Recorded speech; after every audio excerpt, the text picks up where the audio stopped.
January 1st, 2021, Germany will hand over the presidency of the Council of the European Union to Portugal. The presidency will be faced with internal and external challenges. Internally, the division among member states, and mainly the divide over the EU's constitutional values of democracy and rule of law, has started to impact on the EU's capacity to act. Externally, the EU's neighborhood has become increasingly unsettled over the past months. Portugal will have to guide the EU Council in a crucial semester that will hopefully lead Europe out of the pandemic and at the same time build a framework for recovery and resilience. With this set of recommendations produced by TEPSA, we point out at immediate actions that are needed to complete the unfinished work of the German presidency. That is including the implementation of the Next Generation EU and the launch of the Conference on the Future of Europe. We also look at medium-term initiatives for sustainable, green and digital Europe and the EU's global role in the world, with special focus on Biden's US, Latin America and Africa. An ambitious but necessary agenda for post-2020 Europe is waiting for Portugal.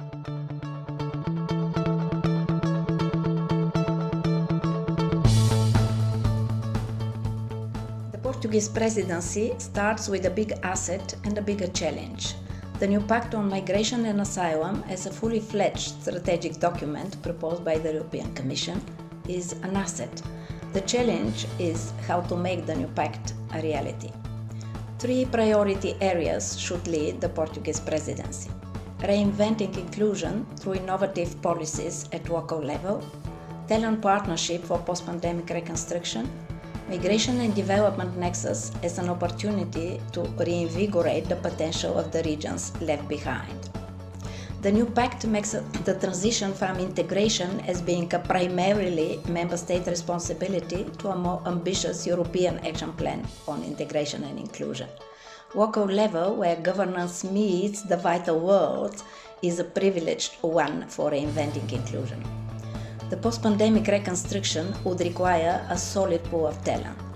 An important contribution of the Portuguese presidency could be the organization of a big policy conference, Talent for Reinventing Post-Pandemic Europe.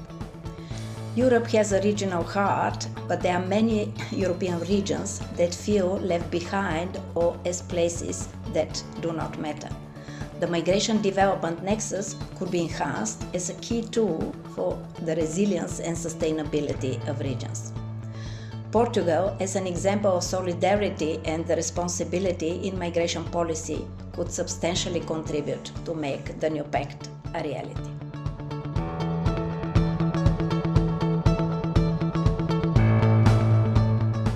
Today, we are in a situation where doing business and connecting digitally is not only a nice to have, but it is a must. And therefore, it is very important that the European Union would move forward with the creation of an e-identity, a mutually recognisable digital identification. In addition, I recommend the Portuguese Presidency of the European Council to think how to attach a digital signature to the creation of the e-identity.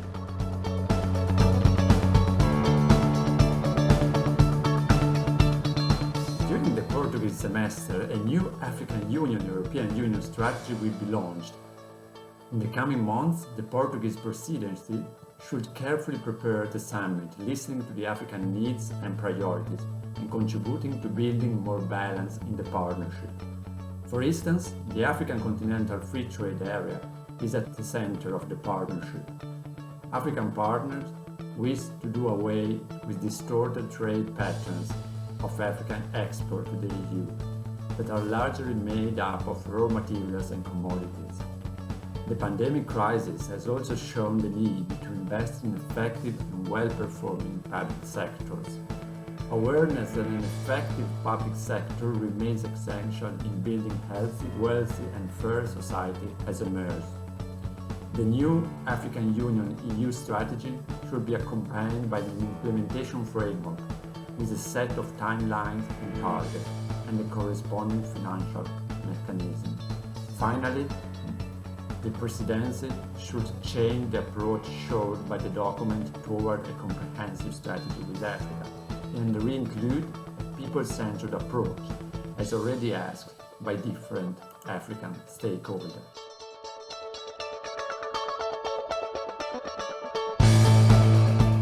The EU-Mercosur Association Agreement. The European absence during the post-COVID reconstruction in Latin America would not be understood.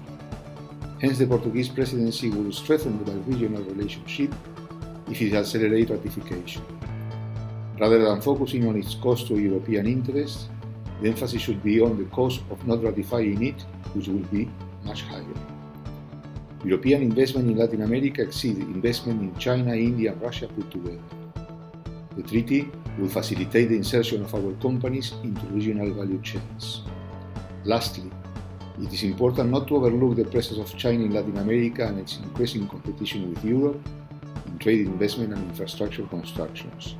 The danger of European inaction, which in this context involves failure to ratify, is that the space left vacant by the EU will be occupied by China.